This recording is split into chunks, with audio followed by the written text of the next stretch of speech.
الحمدللہ رب العالمین والصلاة والسلام علی سید المرسلین وعلی آلہ وصحابہ اجمعین، اما بعد فاعوذ باللہ من الشیطان الرجیم، بسم اللہ الرحمن الرحیم، ایاک نعبد و ایاک نستعین، آمنت باللہ صدق اللہ العلی العظیم، وقال اللہ تعالی فی شان حبیبہ الکریم، ان اللہ وملائکتہ یصلون علی النبی یا ایھا الذین آمنوا صلوا علیہ وسلموا تسلیما، اللہم صل علی سیدنا و مولانا محمد معدن الجود والکرم وعلی آلہ وبارک وسلم، صلاۃ و سلاما علیک یا رسول اللہ صلی اللہ تعالی علیہ وآلہ وصحبہ وسلم۔ معزز سامعین، سب سے پہلے تو یہ ربیع الپرنور کا مبارک مہینہ، میلاد النبی کا مہینہ، اور اس مبارک مہینے میں حضرت سیدنا حسن بن احمد شہید یمنی رحمۃ اللہ تعالی علیہ کا عرس مبارک کا اس محفل میں آپ تمام کا آنا بیٹھنا اللہ قبول بھی فرمائے، اور میں شکریہ ادا بھی کرتا ہوں آپ کا آنا بیٹھنا انشاءاللہ یہ خالی نہیں جائے گا۔ حضرت حسن بن احمد شہید رحمۃ اللہ تعالی علیہ کے روح مبارکہ، ان کے مزار شریف سے سکھ کے سینے میں فیض ملے گا انشاءاللہ۔ اور میں ساتھ ہی ساتھ اس درگاہ کے خادم حاجی محمد الخان صاحب جو ساری محنت کر آج یہ ماحول کو پیدا کر رہے ہیں، پیچھے ساتھ دیتے ہوئے، میں ان کا بھی شکریہ ادا کرتا ہوں۔ اور جو ہے یہاں تمام مرید متقید جو بیٹھے ہوئے ہیں، میں آپ کا بھی شکریہ ادا کرتا ہوں۔ جو آیت مبارکہ میں نے پڑھی ہے، جس میں اللہ پاک ارشاد فرماتا ہے کہ ایاک نعبد و ایاک نستعین، کہ میری عبادت کرو، مجھ سے مدد مانگو۔ یہ آیت مبارکہ کے بارے میں ذرا غور سے سننا ایک بار۔ امام فخر الدین رازی رضی اللہ تعالیٰ عنہ تفسیر کبیر میں، امام فخر الدین رازی یہ 6ویں صدی کے مجدد بھی ہیں، اور ان کی تفسیر کہتے ہیں قرآن کے مطلب کو کھول کر سمجھانا۔ تفسیر کا معنی ہے کھولنا، تو لہٰذا تفسیر کبیر جو امام فخر الدین رازی رضی اللہ تعالیٰ عنہ کی مشہور اور معروف کتاب تفسیر کبیر، جو پوری دنیا میں پڑھائی جاتی ہے، اور یہاں تک کہ بدعقیدہ وہابی بھی اپنے مدرسوں میں اس تفسیر کو پڑھاتے ہیں۔ تفسیر کبیر اتنی معتبر کتاب ہے امام فخر الدین رازی رضی اللہ تعالیٰ عنہ کی۔ امام فخر الدین رازی رضی اللہ تعالیٰ عنہ اس آیت کے متعلق کہ ایاک نعبد و ایاک نستعین، اس آیت مبارکہ کے متعلق کہتے ہیں کہ ذرا غور تو کرو کہ تم کہہ کیا رہے ہو۔ ایاک نعبد و ایاک نستعین، بھئی ہم تو نہیں کہہ رہے، اللہ ہم سے کہلوا رہا ہے کہ اللہ کی عبادت کرو، اللہ ہی سے مدد مانگو۔ اب بعض وہابیوں کو یہی آیت پکڑ جاتی ہے، لیکن میں انشاءاللہ کوشش کروں اسی آیت سے عظمت اولیاء، ہاں یہ غور کرنے کی بات ہے، ورنہ یہ آیت پڑھ کے سارے وہابی یہی کہتے ہیں بھائی قرآن میں ایاک نعبد و ایاک نستعین ہے۔ ہم نے کہا بھائی قرآن میں والضحیٰ بھی ہے، واللیل بھی ہے، انا اعطیناک الکوثر بھی ہے، ورفعنا لک ذکرک بھی ہے، والعصر ان الانسان لفی خسر، یہ بھی آیت مبارکہ ہے۔ میں نے کہا مولوی صاحب کبھی ان آیتوں پر بھی بات کرو، جب خالی قرآن میں یہی آیت آپ کو نظر آتی ایاک نعبد و ایاک نستعین، کبھی انا اعطیناک الکوثر پر بھی بتاؤ، کبھی ورفعنا لک ذکرک پر بھی بات کرو، کبھی جو ہے والضحیٰ پر بات کرو، واللیل پر بات کرو، تو ان کو یہ عظمت والی باتیں یاد نہیں ہوتی۔ یہ الحمدللہ سنیوں آپ کا ہمارے حصے میں ہے کہ ہم جس ذات رسول سے محبت کرتے ہیں، ان کی عظمت والی باتیں، ان کی رفعت والی باتیں ہمیں یاد بھی ہوتی ہے، ہم اس کا جشن بھی مناتے ہیں۔ تو لہٰذا لیکن اب ایاک نعبد و ایاک نستعین، یہی آیت پر امام فخر الدین رازی فرماتے ہیں کہ تم کیا کہہ رہے ہو کہ ہم اللہ کی عبادت کر رہے ہیں، اللہ ہی سے مدد مانگتے ہیں۔ اب اللہ کی عبادت کرو، اللہ ہی سے مدد چاہو، تو امام فخر الدین رازی فرماتے ہیں سنو اس میں اصل بات کیا ہے، عبادت کر کر، یہ تو یہ بات ہو گئی نا کہ معاذ اللہ عبادت کرو اور ساتھ ساتھ اے اللہ ہم عبادت کر رہے تیری، ہم تجھ سے مدد مانگ رہے ہیں۔ امام فخر الدین رازی کہہ رہے یہ ناز کیوں آ رہا ہے، یہ ناز جس ناز سے تم قرآن میں پڑھ رہے ہو نا کہ ایاک نعبد و ایاک نستعین، یہ ناز کیوں آ رہا ہے؟ امام فخر الدین رازی فرماتے ہیں یہ ناز نہیں ہے، یہ تمہارے لیے بادشاہت ہے۔ ذرا غور سے میں اسی بات کو اولیاء عظمت بتا رہا ہوں، یہ ناز نہیں ہے، اسی آیت میں تمہارے لیے بادشاہت ہے۔ امام فخر الدین رازی کہتے ہیں ایاک نعبد و ایاک نستعین کا مطلب یہ ہے، اس میں راز اور حکمت یہ ہے کہ اللہ تعالیٰ نے تمہیں دنیا اور آخرت کا بادشاہ بنا دیا ہے۔ تمہیں سے مراد مومنین، لکھا آپ نے اپنی کتاب میں، اس آیت کے تحت سارے مسلمان، اب کیوں بادشاہ بنا میں ابھی اس کے راز اسی امام فخر الدین رازی کی تفسیر سے بتاؤں گا۔ سارے مسلمان اس آیت کے تحت دنیا اور آخرت کے بادشاہ ہے، دنیا آخرت کے بادشاہ ہے۔ ہم نے کہا فخر الدین رازی یہ راز آپ ہی بتائیے کیسے بادشاہ ہو گئے؟ تو کہا دیکھو تم کیا پڑھ رہے ہو؟ کہا الحمدللہ رب العالمین، کہا تمام تعریف اللہ کے لیے، الرحمن الرحیم، وہ رحمان ہے مہربانی کرنے والا ہے، مالک یوم الدین، وہ روز جزا کا مالک ہے۔ اللہ تعالیٰ نے پہلے اس سورہ فاتحہ میں اپنی تعریف بیان کی اور اپنے کہا کہ تم رحمان کہو، مہربان کہو، مالک یوم الدین کہو، تو اللہ نے کہا کہ جو مجھے میری تعریف کرے، جو مجھے رحمان کرے، جو مجھے مہربان کہے اور جو مجھے مالکی یوم الدین کہے، تو میں نے کہا آ میرے بندے میں تجھے دنیا آخرت کی بادشاہی دے دیتا ہوں، دنیا آخرت کی بادشاہی دے دیتا ہوں۔ اب اور آپ کھل کر سمجھاتے ہیں یہاں بادشاہی سے مراد کیا؟ کہا تو کہہ رہے ہو نا نماز میں ہم تیری ہی عبادت کرتے ہیں اور تجھی سے مدد مانگتے ہیں، یہ کیا الفاظ تم کہہ رہے ہو؟ کیا احسان جتا رہے ہو؟ نا، یہ احسان نہیں ہے۔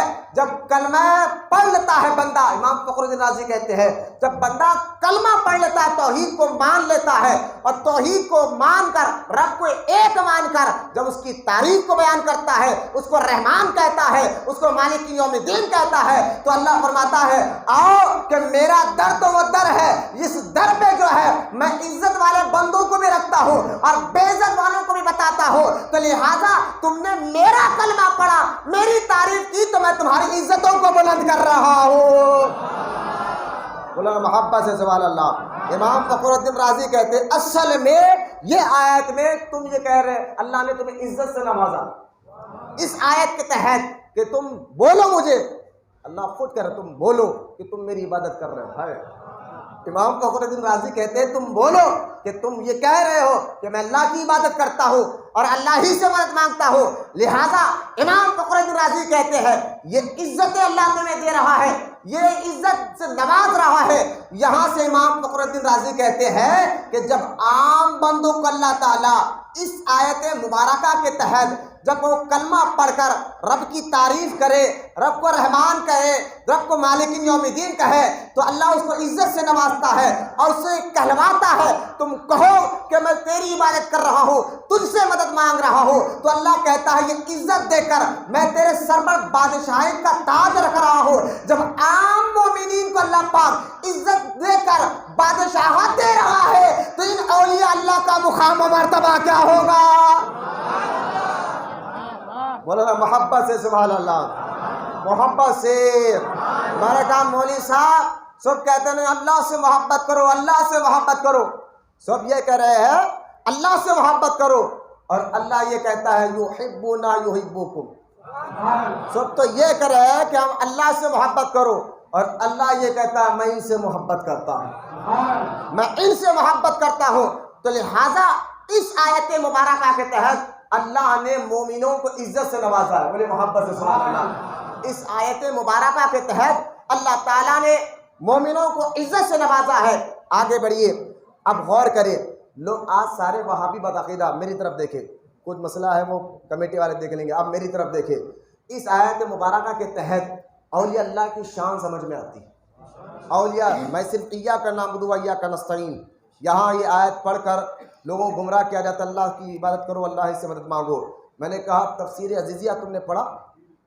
شاہ عبدالعزیز محدث دہلوی رضی اللہ تعالیٰ عنہ کی کتاب تفسیر عزیزیہ، اور شاہ عبدالعزیز محدث دہلوی رضی اللہ تعالیٰ عنہ کی ذات وہ ذات مبارکہ ہے۔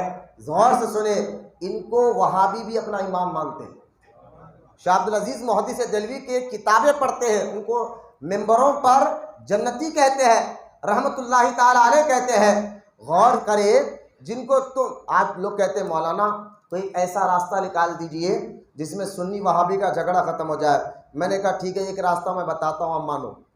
وہ راستہ کیا ہے؟ میں نے کہا جس کو تم بھی جنتی کہتے ہو اور ہم بھی جنتی کہتے ہیں، جن کو تم بھی رحمت اللہ تعالیٰ علیہ کہتے ہیں، ہم بھی اپنے ممبر پر رحمت اللہ تعالیٰ علیہ کہتے ہیں، آؤ نا ان کے عقیدے کو اپنا لو۔ جن کو تم بھی جنتی کہتے ہو اور ہم بھی جنتی کہتے ہیں، وہ ذات شاہ عبدالعزیز محدث دہلوی کی ذات ہے، وہ ذات شاہ عبدالحق محدث دہلوی کی ذات ہے، وہ ذات شاہ ولی اللہ محدث دہلوی کی ذات ہے، وہ ذات حضرت مجدد الفسانی شیخ احمد سرندی کی ذات مبارکہ ہے۔ یہ چار ایسے بزرگ ہیں کہ کسی کو ان پر اختلافات نہیں ہے۔ میں کہتا ہوں اختلافات ختم کرنا ہے تو ان چار بزرگوں نے جو عقیدے بتائے ہیں ان عقیدے پر چلو، اور خدا کی عزت و جلال کی قسم ان چاروں کا عقیدہ وہی عقیدہ ہے جو سنیوں اہل سنت و جماعت کا عقیدہ ہے۔ آپ دیکھیں، ابھی مولانا جو ہے غلام جیلانی صاحب نے نہیں کہا، فیوز الحرمین کا واقعہ نہیں سنا؟ شاہ ولی اللہ محدث دہلوی مکے کے کعبے کے صحن میں بیٹھے تھے، میلاد النبی کی رات تھی۔ آپ خود فرماتے ہیں کہ میں نے فیوز الحرمین آپ کی کتاب ہے، آپ خود فرماتے ہیں شاہ ولی اللہ محدث دہلوی، میلاد کی رات میں نے مراقبے میں دیکھا کہ اللہ کی رحمتوں کا نزول ہو رہا تھا، اللہ کی برکتوں کا نزول ہو رہا تھا۔ ارے وہ بھی میلاد مناتے تھے، شاہ ولی اللہ محدث دہلوی میلاد مناتے تھے، شاہ عبدالعزیز محدث دہلوی میلاد مناتے تھے، شاہ عبدالحق محدث دہلوی میلاد مناتے تھے۔ میں کہتا ہوں آج تم کو میلاد سے چڑ کیوں ہے؟ آؤ نا ان کے راستے کو اپناؤ جن کے پر اللہ نے انعام رکھا ہے۔ اور یہ آیت سورہ فاتحہ میں جو پڑھتے ہو آپ، اہدنا الصراط المستقیم صراط الذین انعمت علیہم، اے اللہ چلا سیدھا راستہ ان لوگوں کا جن پر تیرا انعام ہوا ہے۔ تو لہٰذا آپ کو ماننا پڑے گا نا وہ کون لوگ ہیں جن پر اللہ کا انعام ہوا۔ تو آپ تحقیق کرو یہ غوث اعظم ہے، تحقیق کرو وہ غریب نواز ہے، تحقیق کرو وہ بندہ نواز ہے، تحقیق کرو وہ نظام الدین اولیاء ہے، تحقیق کرو وہ یوسف شریفین ہے، تحقیق کرو وہ بابا شرف الدین ہے، تحقیق کرو وہ حسن بن احمد شہید ہے۔ جب معلوم ہو گیا اب ان کے عقیدے بھی پڑھ لو، خدا کی عزت و جلال کی قسم ان کا عقیدہ وہی ہے جو سنیوں تمہارا اور ہمارا عقیدہ ہے۔ لہذا اختلافات ختم کرنا ہے۔ تم چاہتے ہو کہ اختلافات ختم ہو تو آؤ پھر ان کے راستے کو اپنا لو جن پر اللہ نے انعام رکھا ہے۔ خیر، شاہ عبدالعزیز محدث دہلوی رضی اللہ تعالیٰ عنہ اپنی کتاب تفسیر عزیزیہ میں اسی آیت مبارکہ کے تحت ایاک نعبد و ایاک نستعین، اسی آیت مبارکہ کے تحت آپ فرماتے ہیں اس آیت یہ نہ سمجھو کہ صرف اللہ مدد کرتا ہے، یقیناً حقیقی طور پر مدد کرنے والا، حقیقی طور پر مدد کرنے والا، سن مل کر بولا یار اللہ کا نام نہیں ہے، حقیقی طور پر مدد کرنے والا اللہ ہے۔ لیکن حضرت شاہ عبدالعزیز محدث دہلوی، میں نے اس حوالے کو نوٹ کر ٹک ڈال کر کے رکھا ہے، جو کتاب دیکھنا ہے دیکھ سکتا ہے۔ آپ فرماتے ہیں اس آیت میں یہ نہ سمجھے صرف اللہ ہی مدد کرتا ہے، اللہ کی عطا سے اولیاء اللہ بھی مدد کرتے ہیں۔ میں نے کہا بات ختم کرو، شاہ عبدالعزیز محدث دہلوی کا یہ فتویٰ مان لو، شاہ عبدالعزیز محدث دہلوی کا جس کو تم جنتی کہتے ہو اپنے ممبروں پر، یا جس کو جنتی کہتے ہو اس کے عقیدے کو نہیں اپناؤ گے، جس کو تم جنتی کہتے ہو اس کے عقیدے کو نہیں اپناؤ گے، تمہیں ماننا پڑے گا۔ خیر، حضرت شاہ عبدالعزیز محدث دہلوی نے فرمایا کیوں کہ دیکھو حقیقی طور پر مدد کرنے والا اللہ ہی ہے، لیکن اللہ تعالیٰ مدد کے ذریعے بنا دیتا ہے، اللہ مدد کے ذریعے بنا دیتا ہے۔ دیکھیں بارش اللہ ہی برساتا ہے، ذریعہ ابر کو بنا دیتا ہے، بھوک اللہ ہی مٹاتا ہے، ذریعہ روٹی اور چاول کو بنا دیتا ہے، پیاس اللہ ہی مٹاتا ہے لیکن ذریعہ پانی کو بنا دیتا ہے۔ اسی طرح حقیقت میں مدد اللہ ہی کرتا ہے، ذریعہ غوث کو بنا دیتا ہے، مدد اللہ ہی کرتا ہے، ذریعہ غریب نواز کو بنا دیتا ہے، مدد اللہ ہی کرتا ہے، ذریعہ حسن بن احمد شہید کو بنا دیتا ہے۔ یہ ذریعے ہے، ان کے آستانوں پر آ کر تم نے ولی سے مانگا، میں کہتا ہوں جتنے درگاہ میں آنے والے ہیں ان سے کبھی شرک ہوگا ہی نہیں، درگاہوں میں آنے والا کبھی شرک کرے گا ہی نہیں۔ شرک درگاہ میں کیا شرک ہو گیا؟ میں نے کہا درگاہ میں تم کیوں کہ دیکھو بھائی یہ عزت والے بندے ہیں، وہاں بھی یہ مزاج آپ کو دینا چاہتے ہیں، دیکھو عزت اللہ کے لیے، تعریف اللہ کے لیے، سب اس کے لیے کرنا ہے۔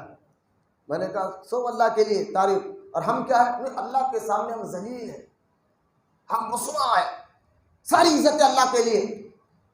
میں نے کہا مولوی صاحب پھر قرآن میں جو یہ آیت ہے وَتَعِزُّ مَن تَشَاءُ وَتَذِلُّ مَن تَشَاءُ، اللہ جس کو چاہے عزت دے، جس کو چاہے ذلت دے، تو میں نے کہا عزت والے بندے کون ہیں پھر؟ تم کہو عزت کسی کی نہیں، صرف اللہ کی، تعریف صرف اللہ کی۔ میں نے کہا پر یہ عزت والے بندے کون ہیں؟ نہیں وہ نہیں معلوم تو ہم بتائیں گے۔ عزت والے بندے غوث اعظم ہیں، عزت والے بندے غریب نواز ہے، عزت والے بندے بندہ نواز ہے، عزت والے بندے یہ اولیاء اکرام ہے۔ ہم عزت والے بندے جانتے ہیں اور اسی لیے تو ان کا عرس بھی مناتے ہیں اور ان کی یاد بھی مناتے ہیں۔ لہذا میں نے کہا یہ آیت کا معنی کیا لکھا لوگے؟ عزت صرف اللہ کے لیے، تعریف اللہ کے لیے، سب کچھ کرنا، ہم ذلیل انسان ہیں۔ میں نے کہا واقعی تم ذلیل ہو، واقعی تم ذلیل ہو، کیونکہ میں نے بخاری شریف کی حدیث پڑھی ہے، جب اللہ کسی سے محبت کرتا ہے تو اعلان کرتا ہے جبریل اس محبت کو تم بھی محبت کرنا، سارے فرشتوں میں بھی اعلان کر دو فلاں بندے سے اللہ محبت کرتا ہے، ان کو بھی کہو کہ وہ اللہ اس بندے سے محبت کرے۔ اور جبریل زمین پر جاؤ اور جن کے دل پاک ہے نا ان پاک دلوں میں اس میرے بندے کی محبت کو ڈال دو۔ پاک دلوں میں، جانوروں کے دلوں میں ڈالو، حیوانات کے دل میں ڈالو، لیکن انسانوں میں پاک دل جس کے دکھے اس دل میں اللہ والوں کی محبت کو ڈالو۔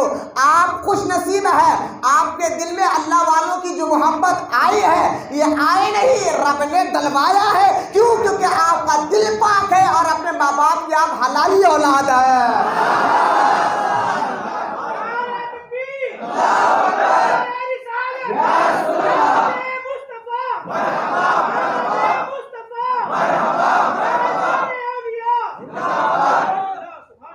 یہ آپ کے دلوں میں جو محبت آئی ہے اولیاء اللہ کی یہ ڈالا گیا ہے۔ میں نے کہا عزت اللہ، سب تعریف اللہ کے لیے۔ میں نے کہا پھر عزت والے بندے کون؟ یہ آیت میں جو اللہ کہہ رہا ہے اس کا معنی بتا، اس کی تفسیر بتا۔ یہاں بیٹھے ہم سمجھا وہ تو نہیں معلوم ہے، تو ذلیل ہے، تم نے ذلیلوں کو دیکھا ہے، ذلیلوں کی صحبت میں تو نے بیٹھا ہے، تجھے کیا معلوم ہے کہ غوث و خواجہ کا مقام و مرتبہ کیا ہے؟ اگر تو رضا کے در کا غلام بن جاتا، رضا کا یہ پیام ہے وہی تو نیک نام ہے، رضا کا یہ پیام ہے وہی تو نیک نام ہے، جو عاشق نبی ہوا وہی خدا کا ولی ہوا، جو عاشق نبی ہوا وہی خدا کا ولی ہوا۔ عزت اللہ تعالیٰ نے اولیاء اللہ کو دی ہے، عزت اللہ تعالیٰ نے۔ دیکھیے آپ مجھے بتائیے، نہیں ہم توحید والے ہیں، ہم توحید ہے، ہم اللہ کو ڈائریکٹ والے۔ میں نے کہا دیکھو جو محبوبوں ہم جو ہے نا یقیناً ہم اللہ کی ادب بھی کرتے، محبت بھی کرتے ہیں، اور اللہ نے جس کو عزت دی ہم اس سے بھی محبت کرتے ہیں، اور یہی طریقہ توحید کا ہے، یہی طریقہ ہے توحید کا۔ رب سے بھی محبت کرو، رب کے دوستوں سے بھی محبت کرو، اور یہی طریقہ ہے۔ بولے یہ طریقہ کہاں ہے؟ میں نے کہا یہی طریقہ جبریل نے ہمیں سمجھایا ہے، یہی طریقہ سارے فرشتوں نے سمجھایا ہے۔ بولے کب؟ بولے جب اللہ پاک نے ابلیس کو کہا تھا سجدہ کر آدم کو، سجدہ کر آدم کو، تو ابلیس بولا مولا تجھے لاکھ کر لوں گا، اس کو نہیں کروں گا، لیکن فرشتے سمجھ گئے اس کا ادب ہی میں رب کا ادب ہے، اس کی اطاعت میں رب کی اطاعت ہے، اس کی محبت میں اللہ کی رضا ہے۔ یہ پیغام ہم وہاں سے ملا ہے، فرشتوں نے بتایا ہے۔ کہ رب کی توحید کو ماننا ہے نا، پھر اللہ جن کو عزت دے تم ان کی عزت کرو، اللہ جس سے محبت کرے تم ان سے محبت کرو، وَتَعِزُّ مَن تَشَاءُ وَتَذِلُّ مَن تَشَاءُ، جن کو اللہ نے عزت دی ہے تم ان کی عزت کیا کرو۔ اس لیے سرکار کی حدیث مبارکہ ہے، سرکار نے فرمایا اللہ نے جن کو عزت دی تم ان کو عزت دیا کرو، اللہ نے تم کو جن کو عزت دی ہے اس کو عزت دیا کرو۔ خیر پھر ان کی عزت اللہ تعالیٰ ظاہری زندگی میں بھی رکھتا ہے۔ بولو سبحان اللہ۔ اب سمجھ گئے عزت والے بندے کون؟ آپ عزت والے ہیں اپنے ماں باپ کی، کیونکہ حدیث پاک ہے خطبات محرم میں مفتی جلال الدین امجدی صاحب قبلہ علیہ رحمت رضوان اس حدیث پاک کو وہاں پر بھی نقل فرمایا، اور آپ کی کتاب ہے انوار الحدیث مفتی جلال الدین امجدی صاحب قبلہ رحمت اللہ تعالیٰ علیہ کی اس کتاب میں بھی حدیث پاک کو نقل فرمایا۔ آپ فرماتے ہیں اللہ کے رسول صلی اللہ علیہ وسلم نے ارشاد فرمایا کہ نبی کی گستاخی، اللہ کے محبوب بندوں کی گستاخی، نبی کی گستاخی یا تو تین آدمی ہوگا، یا تو وہ حیضی بچہ ہوگا، یا تو وہ حرامی ہوگا، یا تو وہ منافق ہوگا۔ لہذا وہ تو حیضی بچہ یا تو منافق ہوگا یا تو وہ حرامی ہوگا، وہی نبی کی گستاخی کرتا ہے، اور جو اپنے ماں باپ کی حلالی اولاد ہے وہ کبھی نبی کا اور نبی کے محبوبوں کا گستاخ نہیں ہوتا۔ آپ خوش قسمت ہے کہ آپ پاس جو دلیل ہے سب سے بڑی کہ آپ میلاد مناتے ہیں اور منا کر کہتے ہیں کہ سنو کہ ہم اپنے ماں باپ کی حلالی اور جائز اولاد ہے، اس لیے تو ہم کہتے ہیں کہ جیسے میرے سرکار ہے ایسا نہیں کوئی۔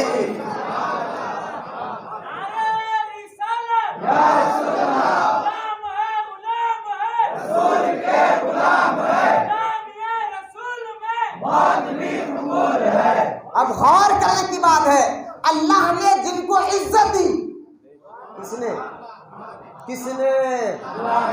غور کرو، ہم اگر کسی کو عزت دے اگر کوئی کام وہ نہ کرے تو ہم اس کو چڑھ جاتے ہیں، لیکن جس کو اللہ نے عزت دی، اسے یوں نہیں چھوڑتا، پھر مولانا کرتا کیا ہے؟ میں نے کہا اعلیٰ حضرت سے پوچھ، اعلیٰ حضرت فرماتے چمک تجھ سے پاتے ہیں سب پانے والے، میرا دل بھی چمکا دے، اس کو ایسا چمکاتا ہے اللہ، جس کو عزت دیتا ہے نا پھر اس کو ایسا چمکاتا ہے، جو اس سے جڑ جاتا ہے اللہ اس کو بھی چمکا دیتا ہے، جو اس سے جڑ جاتا ہے اللہ اس کو بھی چمکا دیتا ہے۔ تو یہ اولیاء اللہ کو عزت اللہ نے دی، ظاہری زندگی میں تھے تو عزت، بولو یا سبحان اللہ، ظاہری زندگی میں تھے تو عزت، ہاتھ چومتے، کوئی پیر چومتا ہے، کوئی دعا دیکھ کر کہتا ہے یار چہرہ دیکھی تو خدا یاد آ جائے، دیکھا نہیں مفتی اعظم ہند کی عزت کیسی تھی، دیکھا نہیں حضور تاج الشریعہ کی عزت کیسی تھی، دیکھا نہیں اعلیٰ حضرت کو آج تک لوگ سمجھ رہے پڑھ رہے ہیں اور اپنے ایمان اور عقیدے کو بچا رہے ہیں، یہ عزت اللہ ہی دیتا ہے۔ مطلب کیا کہنے کا مولانا تم یاد نہیں پڑے وَتَعِزُّ مَن تَشَاءُ وَتَذِلُّ مَن تَشَاءُ، یہ عزت اللہ ہی تو دے رہا ہے۔ پھر اللہ جس کو عزت دے ہے ظاہری زندگی میں، اللہ ظاہری زندگی میں بھی دیتا ہے، قبر میں جانے کے بعد بھی دیتا ہے۔ اب سمجھے نا محبت سے بولو سبحان اللہ۔ جب وہ قبر میں چلے جائے تو ان کو چھوڑتا نہیں، وہاں بھی ایسی عزت دیتا ہے، ایسی عزت سے نوازتا ہے کہ تو میری ظاہری زندگی، اللہ کہتا ہے میرے بندے ظاہری زندگی میں نے تجھے عزت دی ہے، میں اب تجھے قبر میں بھی ایسی عزت دوں گا، جو تیرے پاس مشکل زدہ آئے گا، پریشان زدہ آئے گا، اور جو تیرے کو پکارے گا میں اس کا پر کرم فرما دوں گا۔ وہابی کو میرے چلے گی مولانا یہ کیا؟ ارے کو بھائی ہم درگاہ جاتے اور جا کر کیا کرتے؟ اللہ سے مانگتے، خبر والوں سے نہیں مانگتے، اللہ سے مانگتے۔ اگر ہم خبر والے سے بھی مانگے تو بھی برا نہیں، کیونکہ کوئی پنچر جوڑانے والا عام مسلمان کو ہی معلوم ہے یہ خبر والا خدا نہیں، اس کو معلوم ہے اللہ کے محبوب بندہ ہے، لہذا ہم خبر والے سے بھی مانگتے ہیں تو خدا سمجھ کر نہیں۔ گھر میں بھی ہم جا کر مانگتے نا ابا پیسے دو، پکڑ کے مارو اس کو، ابا سے کیوں مانگ رہا؟ تو دیتا تو خدا ہے نا، مولانا دیتا خدا ہے، ذریعہ پہ بن جاتے ہیں۔ میں نے کہا یہی تو آپ کو سمجھانا ہے، حقیقت میں دینے والا خدا ہی ہے، ذریعہ بنا دیتا ہے۔ بغیر ذریعے کے اللہ نہیں دیتا؟ میں نے دیتا ہے۔ اللہ صمد، اللہ بے نیاز ہے، وہ کسی کا محتاج نہیں۔ میں مولانا جب اللہ بغیر ذریعے کے بھی دیتا ہے تو پھر ڈائریکٹ اس سے مانگنا ہے۔ میں نے کہا سنو، اللہ بغیر ذریعے کے بھی دے سکتا ہے لیکن دیتا نہیں۔ غور کرے، دیتا دے سکتا ہے، قدرت والا ہے، وہ قادر ہے، ہر شے پہ قادر ہے، دے سکتا ہے لیکن دیتا نہیں۔ بولے کیوں؟ پوچھ اسی سے، پوچھ اسی سے، اسی نے تو ذریعے بنا دیے۔ وابتغوا الیہ الوسیلہ کہہ کر کہا میرے سامنے آنا ہے تو ذریعہ لے کر آ جا۔ ذریعے کا محتاج اللہ نہیں ہے۔ یہ اہل سنت و جماعت کا عقیدہ سنو، ذریعے کا محتاج اللہ نہیں ہے، ہم ذریعے کے محتاج ہیں۔ محتاج ذریعے کے ہم ہیں۔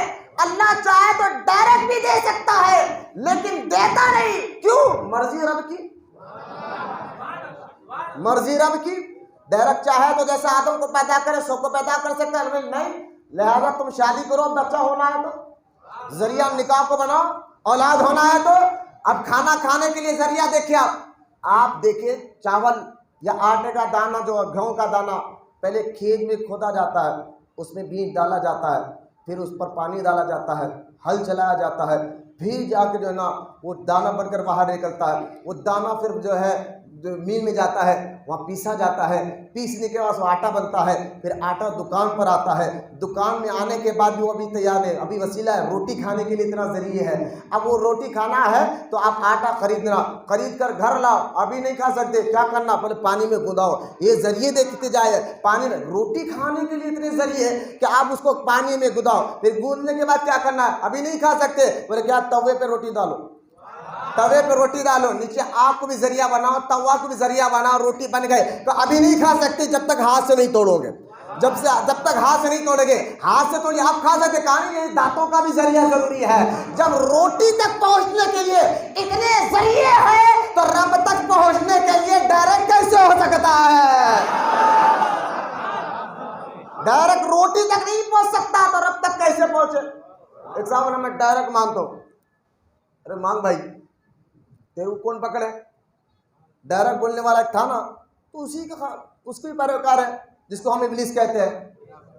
ہم تو جو ہے نا فرشتے سمجھ گئے، آدم کو سجدہ کرو راضی اللہ ہو رہا ہے، بولے نا سبحان اللہ، آدم کو سجدہ کرو راضی اللہ ہو رہا ہے، تو لہٰذا یہ ذریعہ اللہ نے بنائے ہیں۔ مولوی صاحب دعا تو آپ کہیں بھی کر سکتے، چلو ہم مان گئے، آپ درگاہ جاتے ہیں، وہاں جا کر دعا کرتے ہیں اور دعا میں اللہ ہی سے مانگتے ہیں، لیکن دعا تو کہیں بھی کر سکتے ہیں، مکان میں بھی آپ دعا کر سکتے ہیں، گھر میں بھی آپ دعا کر سکتے ہیں، کہیں پر بھی وہ دعا کرو، کیا اللہ نہیں سنتا؟ ہم نے کہا مولانا سنو، سنتا تو اللہ ہر جگہ سے ہے، گھر سے مانگو تو سنتا ہے، گھر کہاں سے بھی سنتا تو ہر جگہ سے ہے، راضی ہر جگہ سے نہیں ہوتا، راضی ہر جگہ سے نہیں ہوتا۔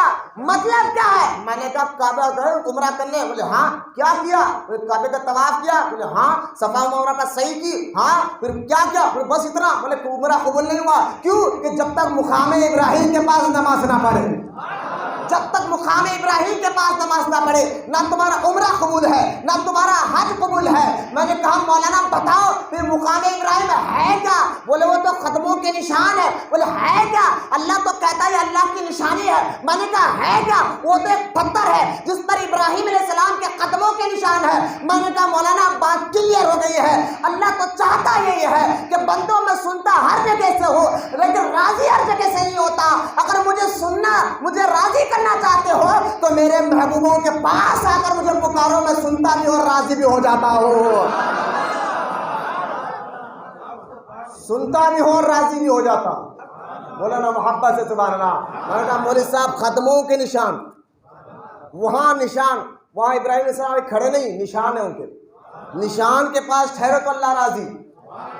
تو جہاں اللہ کا محبوب خود سو رہا ہو، اللہ کا نبی محبوب خود لیٹا ہوا ہو، وہاں ٹھہر کر دعا مانگو تو کیوں قبول نہیں ہوگی؟ کیوں قبول نہیں ہوگی؟ اور یہ عزت ہے، اسی آیت کے جلوے ہیں، وَتَعِزُّ مَن تَشَاءُ۔ اللہ جس کو چاہے عزت دے، اور جس کو اللہ عزت دے تو پھر پوری دنیا مل کر اس کو بگاڑ نہیں سکتی، کیونکہ یہ عزت کوئی پی ایم اور سی ایم نہیں، پوری کائنات کے مالک و ہے. یہ عزت دینے والا رب ہے. اللہ نے یوسف بابا شریف بابا کو عزت دی. مجھے تیرے کو کہیں کو لگ رہی آج تک میرے کو سمجھ ہے. شرف الدین بابا کو عزت کسی نے دی؟ بابا شرف الدین کو عزت, حضرت یوسف شریف کو عزت, حسن بن احمد شہید کو عزت, ارے غریب نواز کو عزت, بندہ نواز کو عزت اللہ نے دی ہے. تجھے کیوں تکلیف ہو رہی ہے؟ تو تو ذلیل لوگوں میں آتا ہے. ہاں تکلیف ہوئی تھی جب اللہ نے عزت آدم کو دی تھی. آدم کو جب عزت دی تھی تو تیرا استاد وہاں چڑھ گیا تھا, وہاں چیخ چیخ کر کہہ رہا تھا ان کو عزت دے دی, یہ تو میں ان سے اچھا ہوں, میں ان سے اچھا ہوں, میں ان سے اچھا ہوں. میں نے کہا دیکھو وہ تمہارا استاد جو ہے نا وہاں پر بھی رویا تھا, جب نبی دنیا میں آئے تب بھی رو رہا تھا. نبی پاک علیہ السلام دنیا میں آئے تب بھی رو رہا تھا. لہٰذا ساری کائنات حضور کے پیدائش پر خوشیاں منا رہی تھی, زمین خوشیاں منا رہی تھی, آسمان خوشیاں منا رہے تھے, چاند اور سورج خوشیاں منا رہے تھے, کائنات کا ذرہ ذرہ خوشیاں منا رہے تھے, لیکن یہ رو رہا تھا, چیخ چیخ کر رو رہا تھا. لہٰذا جبریل آئے, آ کر کہا روتا کیوں ہے؟ کہا دیکھو ایک رب کا پتہ بتانے والا آ گیا, دوزخ سے نکال کر جنت لے جانے والا آ گیا, لہٰذا اس لیے رو رہا ہو. جبریل علیہ السلام نے کہا اس لیے ہو رہا ہے آپ نے لات مارا تو شیطان مشرق سے مغرب میں جا کر گرا, شیطان مشرق سے مغرب میں جا کر گرا. اگر میلاد کی خوشی میں اگر کوئی روئے تو آپ جبریل علیہ السلام کی سنت پر عمل کر لیجئے, جبریل علیہ السلام کی اس سنت پہ عمل کر لیجئے. اور یہ شعر پڑھتے رہے, نثار تیری چہل پہل پر ہزاروں عیدیں ربیع الاول سوائے ابلیس کے جہاں میں سبھی تو خوشیاں منا رہے ہیں. بولو نا محبت سے سبحان اللہ, اور محبت سے. لہٰذا اللہ نے ان کو عزت دی ہے, بولو محبت سے. اب دیکھیے میرے پاس اب یہ قبر میں بھی جائے تب بھی اللہ عزت دیتا. ان کے نام کو دیکھے مجھے غوث اعظم جا کر 800 سال ہوا, کوئی بھولا؟ غریب نواز جا کر 700 سال کے اوپر ہو گیا, کوئی بھولا؟ یہ عزت والے لوگ ہیں. بندہ نواز جا کر 600 سال کو کوئی بھولا؟ یہ عزت والے لوگ ہیں. اب وہاں کہاں جاؤ یہ بڑے بڑے اولیاء کرام, یہاں دیکھ لیں آپ جو یہاں کے محلے والے ہیں, آج سے 40-50 سال پہلے مزار کو دیکھتے نہیں تھے, لیکن مزار تھا یہاں پر. حضرت حسن بن احمد شہید کا مزار تھا یہاں پر, سنگ موسیٰ سے بنا ہوا آپ کا مزار آج بھی ہے. یہ عقلی ثبوت ہے. آپ کا مزار مبارک جو ہے نا سنگ موسیٰ سے بنا ہوا ہے, اور آپ کے پتھر پر کھندرا کر آپ کا نام اور ہجری عشری آج بھی لکھی ہوئی ہے. آپ پوچھیں خادم صاحب سے, وہ پورا آج بھی مارول ہٹائے تو پورا پتھر جو ہے قطب شاہی دور کا بنا ہوا پتھر ہے. عقلی ثبوت یہاں پر تھے. لہٰذا اتنے سال ہو گئے لیکن آج بھی حضرت کا روزہ چمک رہا ہے. آپ دیکھیں 1908 کی تقیانی, یہ موسیٰ ندی میں ایک نہیں 7 مرتبہ تقیانی آئی ہے. تاریخ پڑھ کر دیکھیں 1908 کی تقیانی ستمبر کے مہینے میں جو آئی تھی, بیگم بازار کے بڑے بڑے بلڈنگیں جڑ سے اکھڑ کر گر گئے تھے. میں کہتا ہوں موسیٰ ندی گئی تو یہاں سے تھا, اب بیگم بازار کے علاقے کے بڑے بڑے بلڈنگیں ٹوٹ کر گر گئے, لیکن حضرت کا مزار جب بھی چمک رہا تھا اور آج بھی چمک رہا ہے. یہ ہے کیا؟ بولو یار سبحان اللہ. اللہ جس کو عزت دیتا ہے پھر ان کی لارج بھی ایسی رکھتا ہے, ان کی لارج بھی ایسی رکھتا ہے کہ ان کے آستانے چمک رہے ہوتے, اور ایسا چمکتے ہیں کہ جو آ جاتا ہے اس کو بھی چمکا دیا جاتا ہے, جو آ جاتا ہے اس کو بھی چمکا دیا جاتا ہے. یہ بات میں نہیں کہہ رہا ہوں, بڑے بڑے اکابروں نے یہ بات کو اپنی کتابوں میں لکھا ہے. آپ دیکھیں میرے ہاتھ میں کتاب ہے اعلیٰ حضرت کی لکھی ہوئی روحوں کی دنیا. لکھی ہوئی کس کی ہے؟ کس کی؟ بس نام ہی کافی ہے, نام ہی کافی ہے. میں کہتا ہوں حوالے میں ایک نہیں, میں نے ٹک ڈال کر رکھے ہیں, کتنے حوالے پڑھوں جس میں اعلیٰ حضرت نے یہ بات ثابت کی کہ اولیاء کرام کرامتیں بعد انتقال بھی باقی ہے. جو ظاہری زندگی میں ان کے تھے, وفات پانے کے بعد بھی وہ فیض کم نہیں ہوتا بلکہ اور زیادہ بڑھ جاتا ہے. بولنا محبت سے سبحان اللہ. اور رضا کا قلم, اب پوچھے علماء سے, مشائخ بھی بیٹھے ہیں, اعلیٰ حضرت کسی مسئلے میں قلم اٹھائے پھر اس کی تہہ میں جا کر, یوں سمجھیے کہ سمندر کی تہہ میں جا کر موتی نکالنا ہر ایک کا کام نہیں ہے. اسی طرح مسئلے کی تہہ میں جا کر کر اس مسئلے کا حل نکالنا ہر حضرت کا نہیں، اعلیٰ حضرت کا کام ہے۔ بولا نا محبت سے سبحان اللہ۔ اس لیے غلام دستگیر قصوری پریشان ہو گئے۔ اس مسئلے کو ایسا بھی سمجھا جاتا ہے جب اعلیٰ حضرت کی یہ کتاب غلام دستگیر قصوری قصور کے رہنے والے جب سبحان و صبح اعلیٰ حضرت کی یہ لکھی ہوئی کتاب انہوں پڑھے، حیران ہو گئے۔ غلام دستگیر قصوری کون؟ ارے جن کے کتاب القول الجمیلہ کی کتاب پر مکے کے بڑے بڑے علماء نے حاشیہ لکھ کر ان کی تعریف کی تھی۔ یوں سمجھے کہ قصور کے اپنے اعلیٰ حضرت تھے، اتنے بڑے عالم تھے، لیکن غلام دستگیر کہتے ہیں جب سبحان و صبح یہ کتاب اعلیٰ حضرت کا رسالہ میرے ہاتھ میں ملا تو میں دیکھ کر حیران ہو گیا کہ ایسی حدیثیں قرآن کی ایسی آیت اس میں لکھی ہوئی تھی، تو میں سوچ کر کہنے لگا یہ حضرت نہیں اعلیٰ حضرت ہے۔ وہ اعلیٰ حضرت جو صرف اس مسئلے پر جب مولوی کرامت اللہ دہلوی نے کہا تھا حضور درود تاج پڑھنے کو لوگ یہاں شرک کہہ رہے ہیں، آپ بتائیے مسئلے کا حل کیا ہے، اس کے سوال کے جواب میں اعلیٰ حضرت نے قلم اٹھا کر مولوی کرامت اللہ دہلوی کے سوال کے جواب میں کیا درود پاتاش پڑھنا شرک ہے؟ کیونکہ درود تاج میں حضور کو دافع البلا کہا جا رہا ہے، حضور کے ذریعے اللہ بلاؤں کو دور کرتا ہے، لیکن وہابی کہتے ہیں شرک ہے، لہٰذا آپ جواب دیجئے۔ اعلیٰ حضرت نے قلم اٹھایا صرف اس جواب کے لیے کہ حضور دافع البلا ہے یا نہیں ہے۔ اس جواب پر اعلیٰ حضرت نے کتاب لکھی، کتاب کا نام ہے الامن والعلا فی اختیارات مصطفیٰ۔ اس کتاب میں اعلیٰ حضرت نے قرآن کی 60 آیتیں اور 300 حدیثوں سے ثابت کیا کہ حضور اللہ کی عطا سے دافع البلا ہے، مختار کائنات ہے۔ بولنا محبت سے سبحان اللہ۔ یہ کتاب ہونا چاہیے آپ کے گھروں میں، الامن والعلا ہر ایک عاشق کے گھر میں ہونا چاہیے۔ 300 حدیثیں، قرآن کی 60 آیتیں، ارے یار بولو سبحان اللہ، قرآن کی 60 آیتیں 300 حدیثوں سے اعلیٰ حضرت نے اس بات کا جواب دیا کہ حضور دافع البلا ہے، حضور دافع البلا ہے، حضور مختار کائنات ہے۔ اور دیکھیں اعلیٰ حضرت کی ایک اور کتاب جس کو پڑھ کر مولانا جو ہے حشمت علی خان رحمۃ اللہ تعالی علیہ جیسے بزرگ جو ہے نا دیوبند سے سنی بنے تھے، جانتے ہیں آپ کون ہے مولانا حشمت علی خان رحمۃ اللہ تعالی علیہ، جن کا مزار یو پی کے شہر موجود ہے۔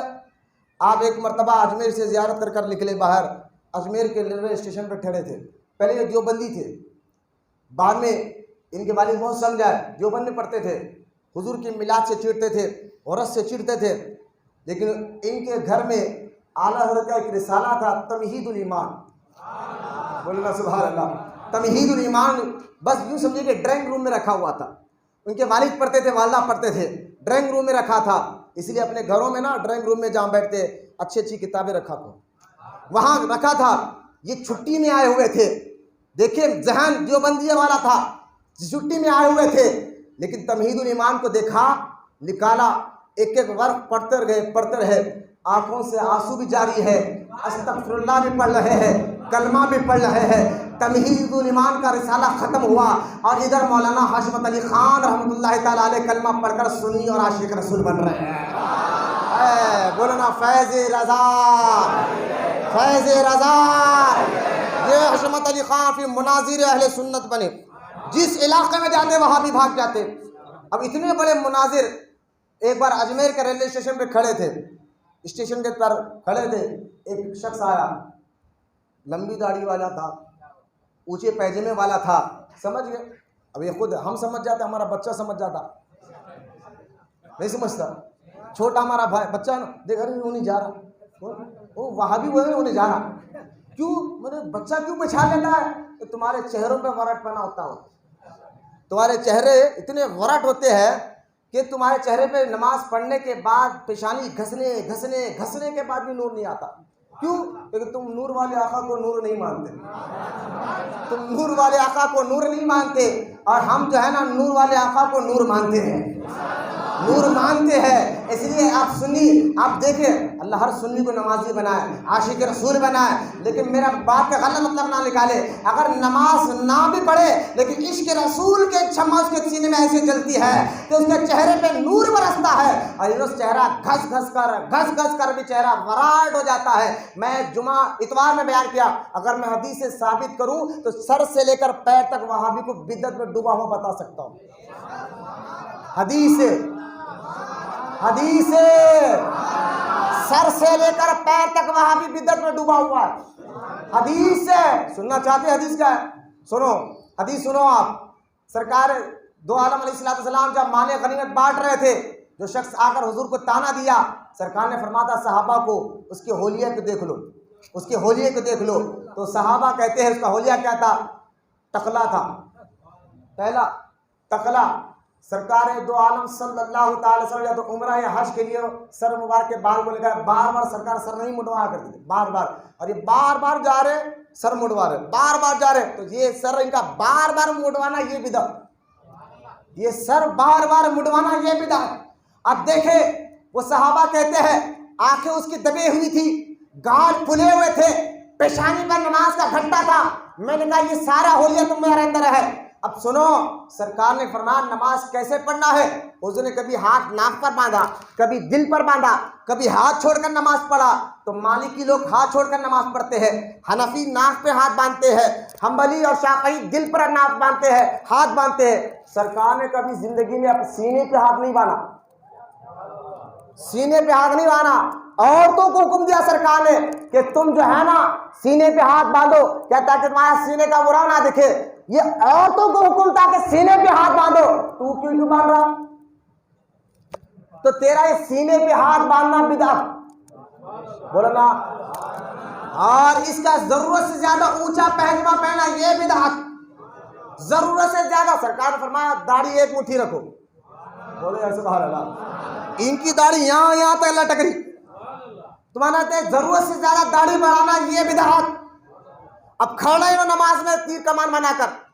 حدیث میں آ کے ایک بکری کا چھوٹا بچہ چاہے دونوں کے پیر کے بیچ میں سے 4 انگل کا فاصلہ ہو، انہوں اتنا بڑا کمان بنا کر ایسا دیکھا گیٹ آف انڈیا کی کمان ہے. میں نے کہا یہ کھڑنا بدعت، تمہارا سر کا بال مڑوانا بدعت، تمہارا لباس بدعت، تمہارا پیجامہ بدعت، تمہارا ہاتھ ایسا باندھنا بدعت، تمہارا نماز میں کھڑنا بدعت. یہ حدیث بتا رہی ہے کہ تم بدعتی ہو. ہم سنی عاشق رسول میلاد بنانے والے نہ بدعت کا کام کرتے ہیں نہ شرک کا کام کرتے ہیں، بلکہ تو میں کہہ رہا ہوں اگر تم شرک سے بچنا چاہتے ہو یا اولیاء اللہ کے آستانوں پر آیا کرو. بولو میں محبت سے سبحان اللہ. یہ اولیاء اللہ کے آستانوں پر آیا کرو کہ تم شرک سے بچو گے، تم شرک سے بچو گے. لہذا شرک سے مولانا حشمت علی خان کھڑے تھے، آیا ابھی تک ہم بچہ پہچان لیتا تو انہوں نے پہچانے. بولو نا سبحان اللہ.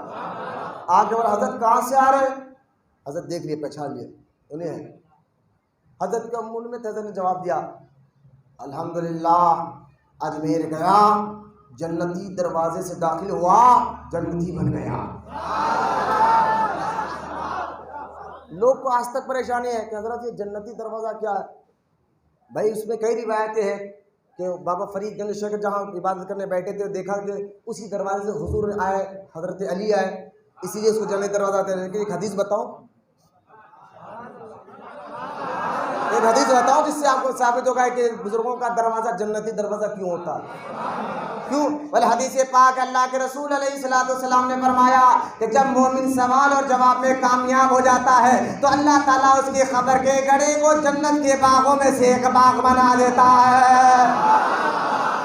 جب عام مومن سوال و جواب میں کامیاب ہو جائے تو اس کے خبر کے گڑھے کو اللہ جنت کے گڑھوں میں سے گڑھا بنا دے، باغ بنا دے. تو اس باغ کے لیے جو دروازے سے جا رہے ہو تو جنتی دروازہ نہیں تو پھر کیا ہوگا؟ مولانا محبت سے سبحان اللہ. یہ دروازے ہیں جنت میں. ہم قرآن حدیث والے، ہمارے 2 اصول ہے. ہم نے کہا بابا یہ بات ہم نہ کو کرو، یہ تم نہیں ہے. ہم بتا سکتے ہیں کہ ہم ماں باپ کے اپنے حلالی اور تمہارے ایسا نہیں ہے. میلاد کا مہینہ ہے تو پیپر کے اندر ایک پمپلیٹ ڈال کر چھوڑ دیے میلاد کرنا حرام ہے، جھنڈے لگانا حرام ہے، لیٹا لگانا حرام ہے. اور اتنا بڑا پمپلیٹ ڈالے نیچے ایڈریس ہی نہیں ہے تمہارا. نیچے ایڈریس ہے ہی نہیں تمہارا. ابھی کبھی ایڈریس ڈالو پھر دیکھو ہمارے نوجوان تمہارا اس کا جواب کیا دیتے ہیں. ہم دیکھیں آپ سنیے, ہم بچے کو بھی ایڈمیشن کرائے تو ایڈریس دیتے, بیٹا ہمارا ہے, بولو نا سبحان اللہ, ہمارا بیٹا ہے, باپ ہم ہے, کھل کر جواب دیتے ہیں, آنکھ ملا کر بولتے ہاں ہم ہے. تمہارے ایسا نہیں ہے کہ بند کمروں میں ویڈیو بنا کر لوگوں کو بھٹکاؤ. لہذا اب غور کریں, مولانا حشمت علی خان کھڑے بولے جنتی ہو گیا. وہ آیا, ہاتھ کو سونگا, نیچے جھکا, پیر کو سونگا, سونگ کے بولا. میں نے کہا حضرت جواب کیوں نہیں دیا؟ کہا ٹھہرو, گستاخ اولیاء کو پیروں تک تو پہنچاؤں. پیروں کو سونگا, باہر ہٹا. کہا حضرت میں حدیث میں پڑھا, وہ حدیث میں پڑھا کہ جنتی کے جسم سے ایسی خوشبو آتی ہے کہ 500 سال کتنی دور میں بندہ کھڑا ہو, یہاں سے اگر جائے اب کہیں جانے کے لیے 500 سال لگے, کتنے, اتنی دور میں اگر کوئی بندہ کھڑا ہو تو جنتی کے جسم سے جو خوشبو آتی ہے اس کو بھی وہاں سونگے آتی, وہاں تک محسوس ہوتی ہے. اب آپ کہہ رہے ہیں میں اجمیر گیا, جنتی دروازے سے داخل ہوا, جنتی ہو گیا. وہاں بھی کہنے لگا میں نے ہاتھ کو سونگا, پیر کو سونگا, خوشبو نہیں آ رہی ہے. تو سرکار مولانا حشمت علی خان رحمۃ اللہ تعالی علیہ فرماتے نادان ایک ہی حدیث پڑھ کر آیا, ایک ہی حدیث پڑھ کر آیا, دوسری حدیث نہیں پڑھی. سرکار نے یہ بھی تو ارشاد فرمایا کہ دوزخیوں کو جنت کی خوشبو نہیں آئے گی.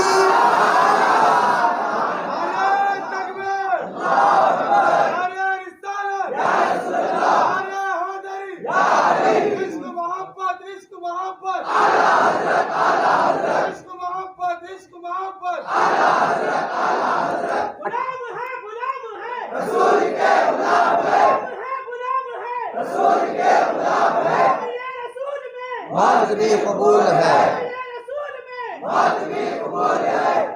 اب زیادہ ٹائم نہیں لیتے حضور, میں چاہتا تھا کچھ بولوں لیکن 2-3 حوالے دے کر حضرت کو روانہ کرنا ہے انشاءاللہ. کھانے کا جو کھانا نہیں گیا کھانا کر کر جائے, سننے کی موڈ میں ہے. چند حوالے کے بعد عزت والے ہیں, اب پریشان نہ کو, اب پریشان نہ کو. ان کے بازاروں میں چمک کیوں دکھتی معلوم ہے؟ عیسیٰ علیہ السلام جا رہے تھے, مکاشف القلوب امام محمد غزالی رحمۃ اللہ تعالیٰ علیہ نے اس واقعے کو لکھا. امام غزالی فرماتے ہیں عیسیٰ علیہ السلام جنگل سے جا رہے تھے, دیکھا کہ پتھر چمک رہا, عبور کے دیکھا چمکا, تو اللہ تعالیٰ نے وہی نازل فرمائی عیسیٰ کیا دیکھتے ہو؟ کہا مولا یہ پتھر چمک رہا. اللہ نے فرمایا عیسیٰ جاننا چاہتا ہوں کیا کیوں چمک رہا ہے؟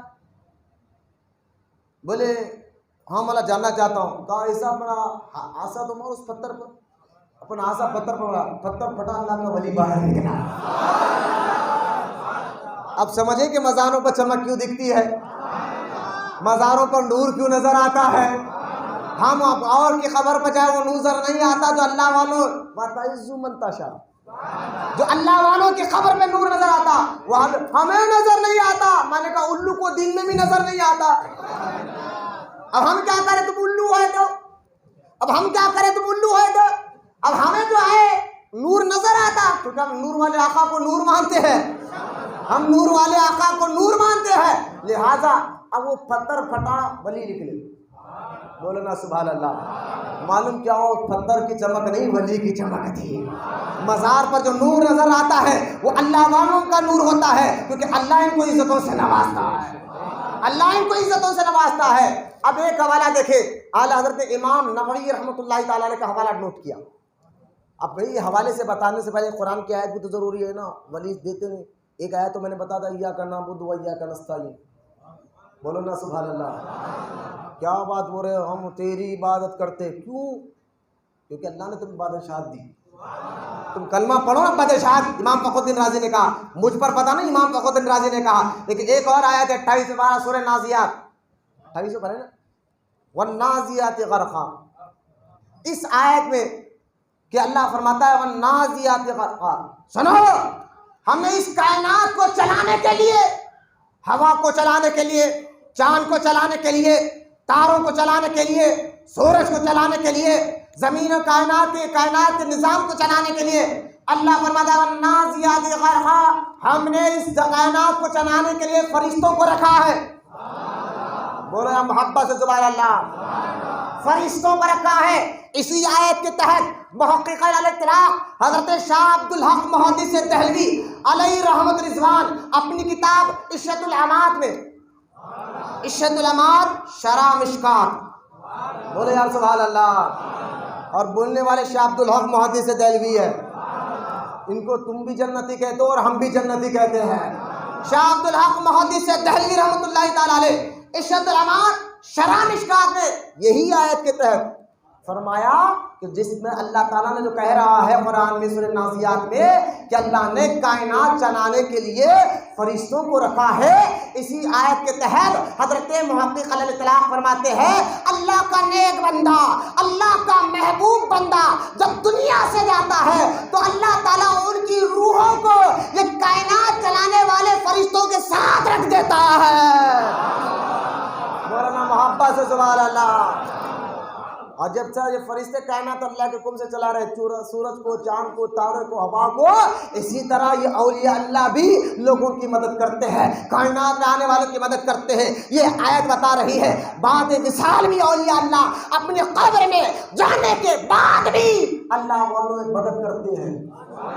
مولانا محبت سے مسند امام احمد بن حنبل میں حدیث، امام احمد بن حنبل کون؟ غوث اعظم کے استاد، فقہ حنبلی کے بانی امام احمد بن حنبل رضی اللہ تعالیٰ عنہ کی کتاب مسند، اور اس مسند کتاب میں حدیث پاک موجود ہے کہ جب نبی کریم صلی اللہ تعالیٰ علیہ وسلم دنیا سے پردہ فرما کر صرف 3 دن ہوا تھا، حضرت علی وہاں بیٹھے تھے مزار مبارک کے سامنے، ایک صحابی آئے اور آ کر حضور کے قبر مبارک کے سامنے بیٹھ گئے اور روتے روتے کہنے لگے اے اللہ کے رسول، اللہ تو کہتا ہے قرآن میں کہ اگر تم اپنی جان پر ظلم کرو تو مصطفیٰ کے پاس چلے جاؤ، محبوب کے پاس چلے جاؤ، آقا میں اس لیے آپ کے دربار میں آیا ہوں۔ حضرت علی کہتے ہیں حضور دنیا سے جا کر 3 دن ہوا تھا، قبر مبارک میں سرکار آرام فرما رہے ہیں، وہ صحابی رسول کا عقیدہ دیکھے، قبر میں جانے کے بعد اگر کوئی کام نہیں کرتا تو غور کرے یہ صحابہ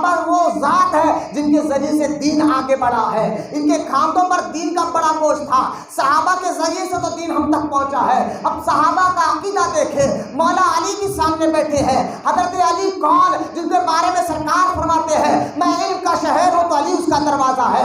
اگر قبر والوں سے مدد مانگنا، قبر کے سامنے ٹھہر کر دعائیں مانگنا حرام ہوتا، شرک ہوتا تو مولا علی کیسے خاموش بیٹھ جاتے؟ لہذا حضرت علی کہتے ہیں 3 دن ہوا تھا سرکار کو دنیا سے جائے ہوئے، میں قبر مبارک کے سامنے بیٹھا تھا، وہ صحابی آتے ہیں اور کہتے ہیں کہ یا رسول اللہ میں نے اپنے جان پر ظلم کیا ہے، میں نے اپنے جان پر ظلم کیا ہے، اور اللہ قرآن میں کہتا ہے جاؤ کا اے اگر اپنے جانوں پر ظلم کرو وہ محبوب تیرے پاس آئے، میں آپ کے دربار میں آیا ہوں، آقا مجھے معاف فرما دیجیے، اللہ سے کہہ کر میری بخشش کروا دیجیے۔ حضرت علی کہتے ہیں خدا کی عزت و جلال کی قسم میں نے بھی سنا، اس صحابی نے بھی سنا، قبر مبارک سے آواز آئی اے شخص جا اللہ نے تجھے معاف فرما دیا ہے۔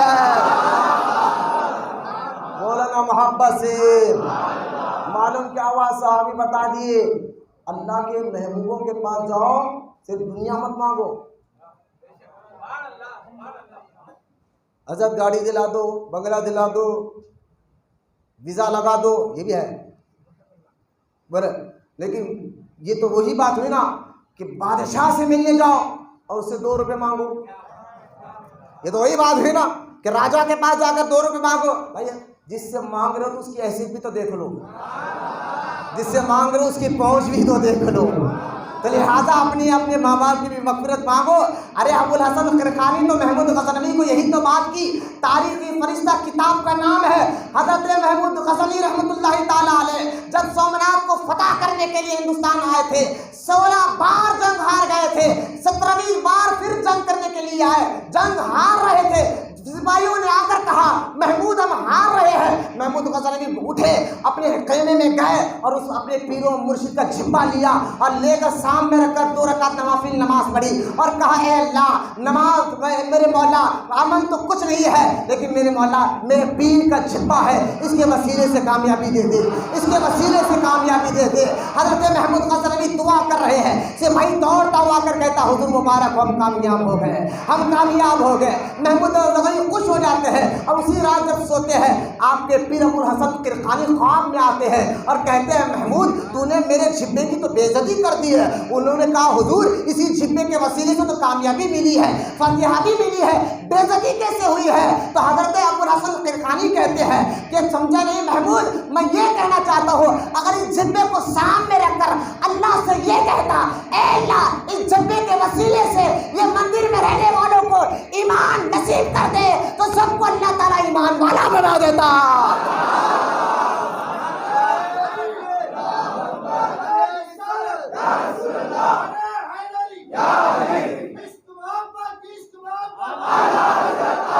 ایک صاحب بولے مولانا تاریخ فرشتے کتاب میں نہیں مانتا, میں نے دو اصول, ایک قرآن دوسرا حدیث, یہ آپ کیا بول دیے اللہ والوں کے جبے میں بھی اثر ہوتا ہے. ہم سے قرآن بتاؤ قرآن, میں نے کہا سورہ بقرہ کھول, سورہ بقرہ کھول, تابوت سکینہ کا ذکر پڑھ, اس میں موسیٰ علیہ السلام کا جبہ ہی تو تھا, حضرت ہارون علیہ السلام کا جبہ ہی تو تھا, جو حضرت بنی اسرائیل اس کو رکھ کر جو دعا مانگتے اللہ قبول فرما لیتا.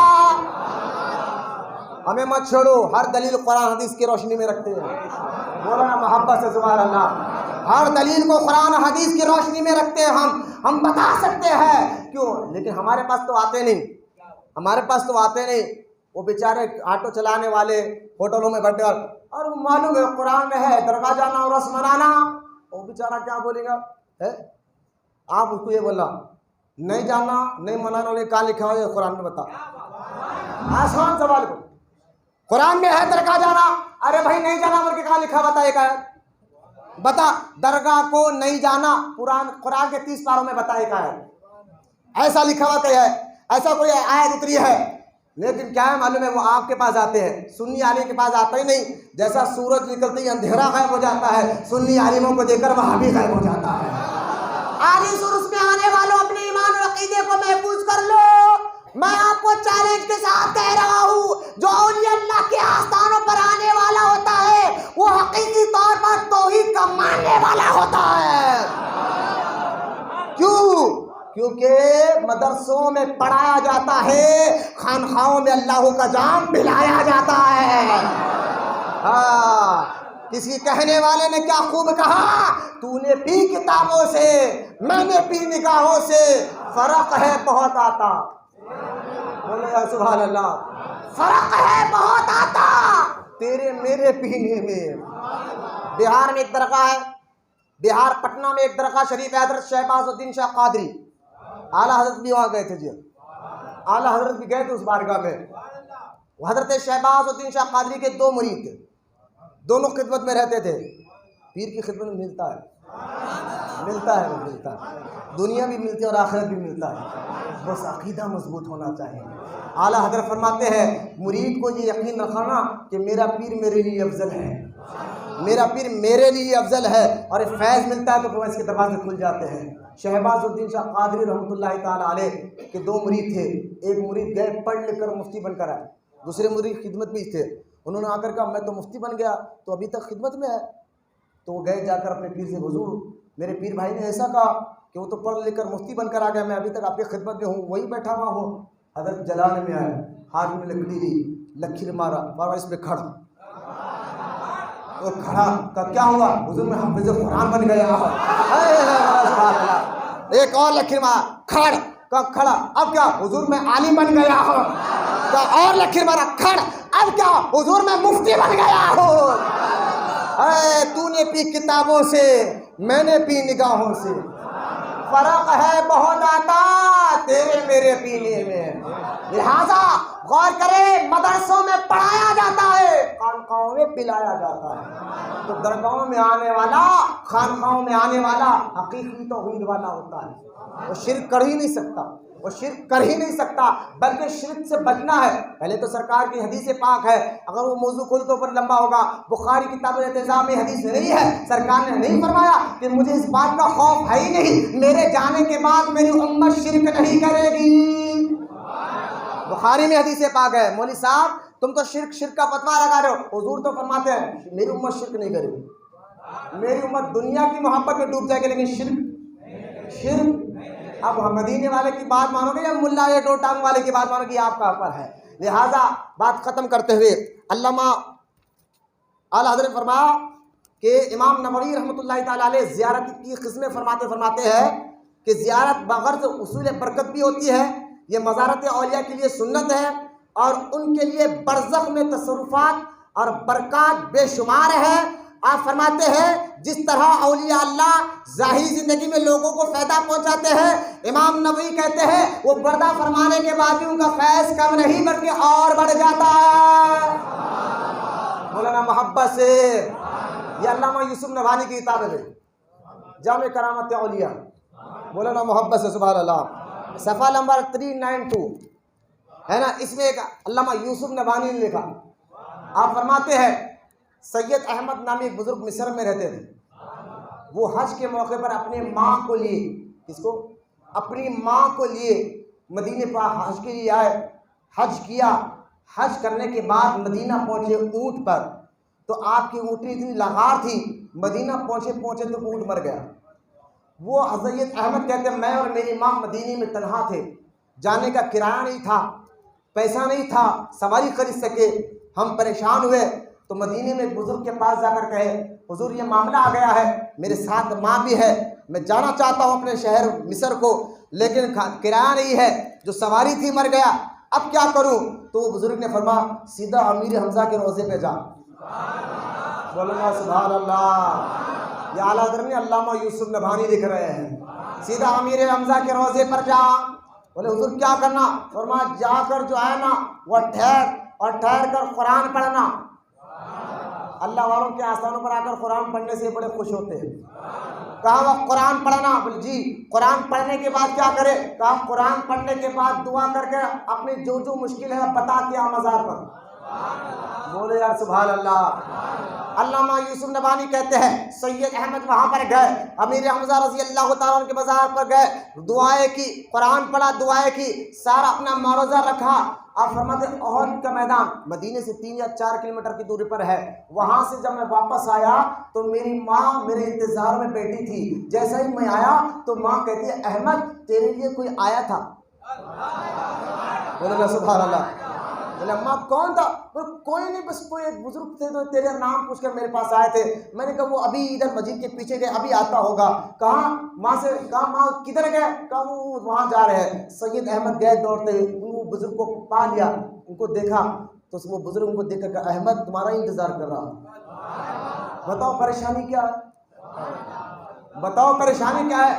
تو سید احمد کہتے ہیں میں ان کا چہرہ دیکھ کر کہنے لگا حضور میری پریشانی کیا بتاؤ، مجھے جانے کے لیے سواری چاہیے اور میں جانا چاہتا ہوں گھر، ماں بھی ساتھ ہے۔ تو وہ بزرگ نے کہا چلنا میرے ساتھ، اور وہ بزرگ کو سید احمد کا ہاتھ پکڑے گئے اس ڈیرے میں جہاں مصری حاجی رکے ہوئے تھے، وہاں گئے۔